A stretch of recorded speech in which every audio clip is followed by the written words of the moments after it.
Hello and welcome. मेरा नाम है कृष्णा गौड़, भरतपुर से लाइव हूँ मैं।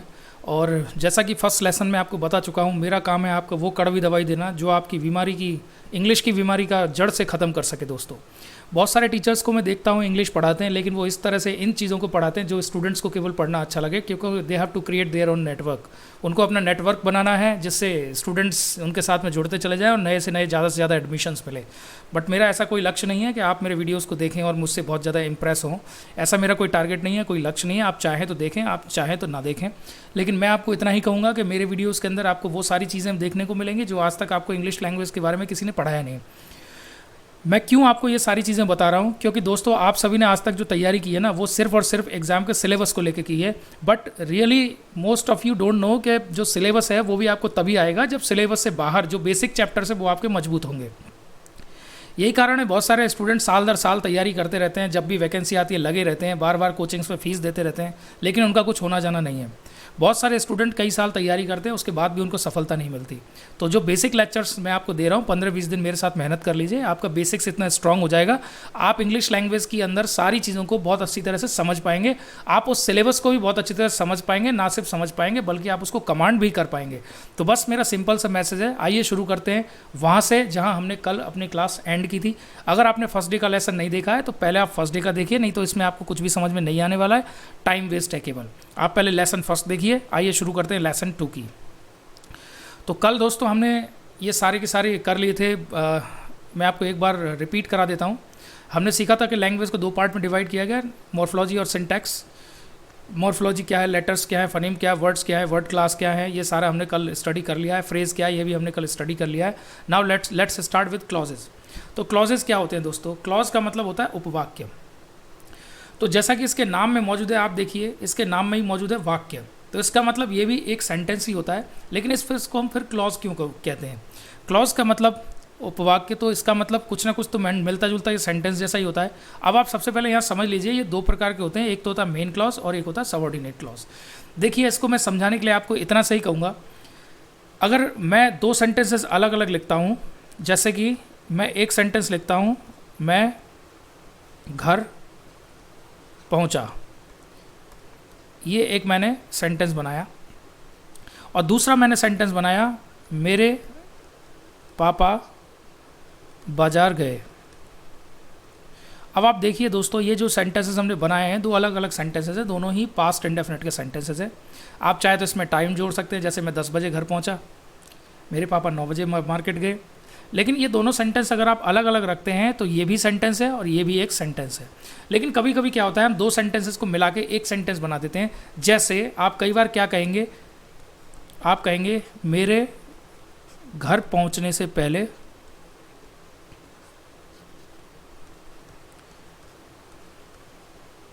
आगे का आप समझ ही चुके होंगे। मेरे घर पहुंचने से पहले मेरे पापा बाज़ार चले गए थे या फिर जा चुके थे, एक ही बात है। अब देखिए यहाँ पे हमने क्या किया है, 2 सेंटेंसेस को आपस में मिक्स किया है। अब ये यहाँ पे 2 इंडिपेंडेंट सेंटेंस नहीं है, ये 2 क्लॉजेस बन गए आपस में। अब इसमें एक का तो अर्थ पूरा होगा, एक का अर्थ पूरा नहीं होगा, और आप बहुत अच्छे तरह से समझ पा रहे हैं कि इसमें जो पहला वाला क्लॉज है, मेरे घर पहुँचने से पहले, अगर मैं आपको सिर्फ इतना बोल दूं मेरे घर पहुंचने से पहले, तो क्या मेरी बात पूरी हुई? क्या आप मैसेज को समझ पाए मैं क्या कहना चाह रहा हूं? बिल्कुल नहीं। लेकिन अगर मैं आपसे कहूं मेरे पापा बाजार चले गए थे, तो शायद आप समझ जाएं कि मैं क्या कहना चाह रहा हूं। तो इसमें एक सेंटेंस ऐसा है, एक क्लॉज ऐसा है जिसका अर्थ पूरा नहीं है, जबकि दूसरे का अर्थ पूरा है। तो यानी कि इसमें 2 क्लॉजेज हो गए। तो एक होता है मेन क्लॉज, तो मेन क्लॉज का मतलब जो मीनिंग है वो कभी कभी पूरा होता है और कभी कभी अधूरा होता है। लेकिन दूसरा जो होता है, जो सबऑर्डिनेट क्लॉज होता है, सबऑर्डिनेट क्लॉज जो है वो हमेशा उसका जो अर्थ होता है वो अर्थ मेन क्लॉज पे डिपेंड करता है। सबऑर्डिनेट क्लॉज का जो अर्थ होता है वो हमेशा मेन क्लॉज पे डिपेंड करता है। और ये सारी चीज़ें आगे भी हम डिटेल से सीखेंगे। अब देखिए, एक यहाँ पे एग्जाम्पल मैंने दिया है, he is the person who is responsible for the delay. यही है वो व्यक्ति जो देरी से आने के लिए, जो देरी के लिए जिम्मेदार है।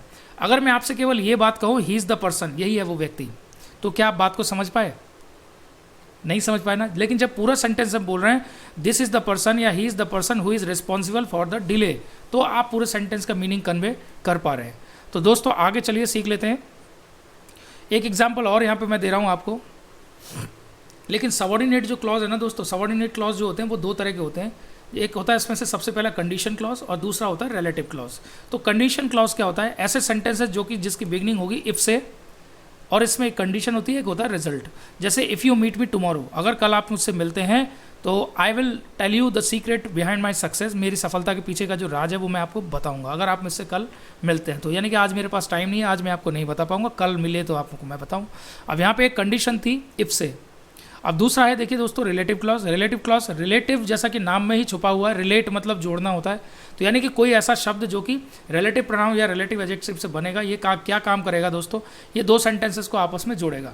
तो यहाँ पे देखिए आप एक एग्जाम्पल दिया हुआ है, दिस इज़ द प्लेस, यही वो जगह है, वेयर आई मेट हिम, जहाँ मैं उससे मिला था। तो यहाँ पे जो वर्ड है ना बीच के अंदर वेयर, ये क्या काम कर रहा है, ये रिलेट करने का काम कर रहा है, दो सेंटेंसेस को, दो क्लॉजेस को आपस में जोड़ने का काम कर रहा है। तो रिलेटिव क्लॉज और कंडीशनल क्लॉज ये दो प्रकार के होते हैं। अब आगे चलते हैं दोस्तों, एक नेक्स्ट हम जो टर्म यूज़ कर रहे हैं यहाँ पे, inversion of the helping verb.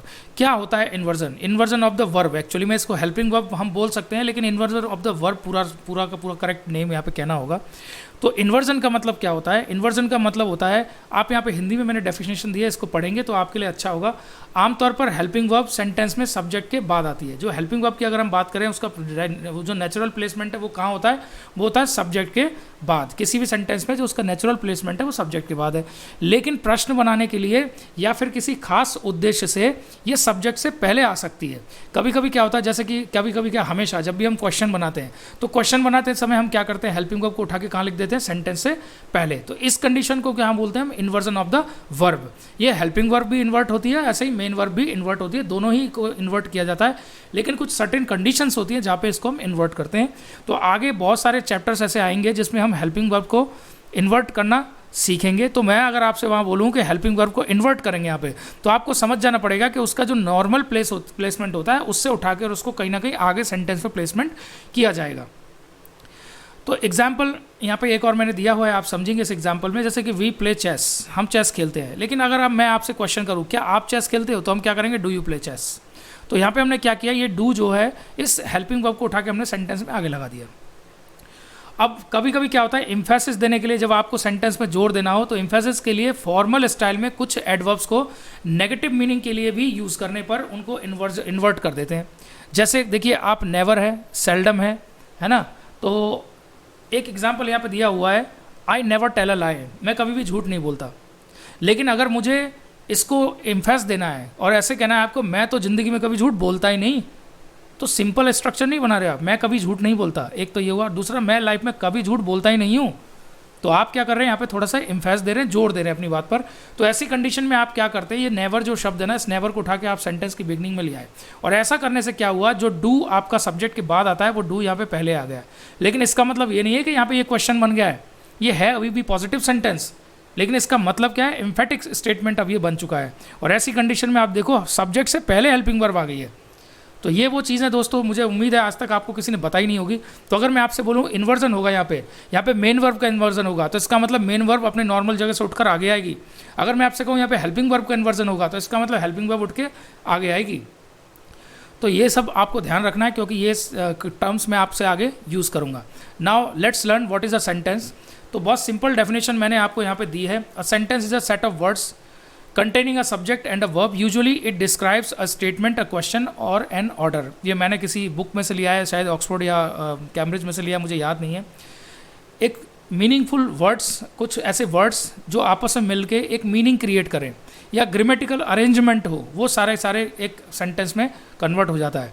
तो सेंटेंस एक शब्दों का अर्थपूर्ण समूह होता है जो ग्रामर के नियमों के आधार पर हो। आमतौर पर यह किसी कथन, प्रश्न, आदेश आदि को व्यक्त करता है। ये हिंदी मीडियम स्टूडेंट्स के लिए मैंने हिंदी में इसको एक्सप्लेन कर दिया। Now you all know very well there are 5 kinds of sentences in English language: assertive sentence, interrogative sentence, imperative sentence, optative sentence and exclamatory sentence. और असर्टिव सेंटेंसेस फ्रेंड दो तरह के होते हैं, आपको पता ही होगा, affirmative sentence and negative sentences. और इंटरोगेटिव जो क्वेश्चन होते हैं ये भी दो तरह के होते हैं, यस नो क्वेश्चंस और WH क्वेश्चंस। तो ये 5 तरह के सेंटेंसेस होते हैं जो कि आप बनाते हैं। Now let's learn parts of a sentence. एक सेंटेंस के कितने पार्ट्स होते हैं? एक सेंटेंस के 2 पार्ट्स होते हैं दोस्तों। पहला होता है सब्जेक्ट और दूसरा होता है प्रेडिकेट। तो सब्जेक्ट यानी कि अभी तक आपको मैं सरप्राइज़ करने वाली बात जो बताऊंगा वो सब्जेक्ट के बारे में बताऊंगा, क्योंकि सब्जेक्ट की जो स्टडी है वो बहुत इंपॉर्टेंट है और आज तक हमने सब्जेक्ट को कभी पढ़ा ही नहीं है। क्योंकि जनरली जो सब्जेक्ट होता है हम कहते हैं सब्जेक्ट का हिंदी में अर्थ क्या होता है। अगर मैं आपसे पूछूं सब्जेक्ट का हिंदी में अर्थ क्या होता है तो आप इसका क्या जवाब देंगे? कर्ता। लेकिन क्या ज़रूरी है हर समय सब्जेक्ट कर्ता ही हो? अब नेक्स्ट लेसन में हम सीखेंगे दोस्तों पार्ट्स ऑफ अ सेंटेंस में हम सीखेंगे कि सब्जेक्ट कितने प्रकार के होते हैं, प्रेडिकेट क्या होता है। अब इसके लिए आपको वेट करना पड़ेगा, जाना पड़ेगा नेक्स्ट वीडियो में। और इस वीडियो को देखने के लिए आप सभी का बहुत बहुत धन्यवाद। आप चाहें तो लाइक शेयर कमेंट कर सकते हैं, ये आपका पर्सनल मैटर ऑफ चॉइस है, मैं इसमें कोई इंटरफेयर नहीं करता हूं। लेकिन मैं चाहूँगा इस वीडियो को आप उन लोगों के साथ शेयर ज़रूर करें जो लोग अभी भी कंपटीशन की तैयारी कर रहे हैं और धक्के खा रहे हैं लेकिन उनका लाइफ में कुछ हो नहीं रहा है। क्योंकि ये बेसिक्स हैं, जिन बेसिक्स पे अगर आप अच्छी तरह से काम नहीं करेंगे तो आपको कंपटीशन में सफलता मिलने के जो चांसेस हैं वो केवल 2-4-5% ही रहेंगे। लेकिन अगर आप इंग्लिश लैंग्वेज में बेसिक्स को बहुत स्ट्रॉन्ग कर लेते हैं तो आपके चांसेस 80-90% हो जाएंगे दोस्तों। चीज़ें वही सीखेंगे आप सारी, लेकिन बेसिक को स्ट्रॉन्ग करके आप प्रैक्टिकली हर चीज़ को सीख लेंगे तो आपके लिए बहुत आसान होने वाला है। तो लेसन 3 में मैं आपको बता रहा हूँ कि सब्जेक्ट के कितने टाइप के पार्ट्स होते हैं, 9 टाइप्स के सेंटेंसेस सब्जेक्ट्स होते हैं। वो सारे 9 के 9 पार्ट्स मैं आपको नेक्स्ट चैप्टर में बताने वाला हूँ। इस वीडियो को देखने के लिए बहुत बहुत धन्यवाद। चलते हैं लेसन 3 की ओर।